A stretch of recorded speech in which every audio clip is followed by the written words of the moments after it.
Camilerimizin yaklaşık yarısı şehir merkezi için söylediğimizde ya yıkılmış ya yarı hasarlı, orta hasarlı olanlar var, az hasarlı olanlar var. Bunları ayağa kaldırmamız gerekiyor. Bunu el birliğiyle yapacağız. Biz camilerimizi, bütün camilerimiz, Kur'an kurslarımız, hayırsever kardeşlerimizin katkılarıyla, yardımlarıyla yapıldı bugüne kadar. İnşallah bugünden sonra da yine hayırseverlerimizin katkılarıyla olacaktır. Ben bu vesileyle sizin aracılığınızla, olur ya, Adıyaman içinde olur, Adıyamanlı olup şu anda Adıyaman dışında başta İstanbul ve diğer büyük şehirlerde yaşayanlar, hayırseverler olur. Bu yıkılan camilerimizi eğer yaparlarsa biz onların isimlerini de veririz. Ailelerin isimlerini yaşatmış olurlar. Ya da az hasarlı olanların tamiratında katkı sağlarlarsa çok güzel bir iş yaparlar.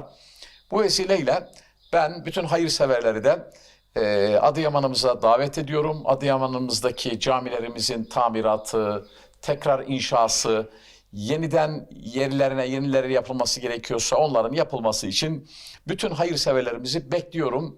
Hep birlikte, el birliğiyle, devlet millet el birliğiyle inşallah bu enkazı hep birlikte kaldırırız, normal hayata döneriz.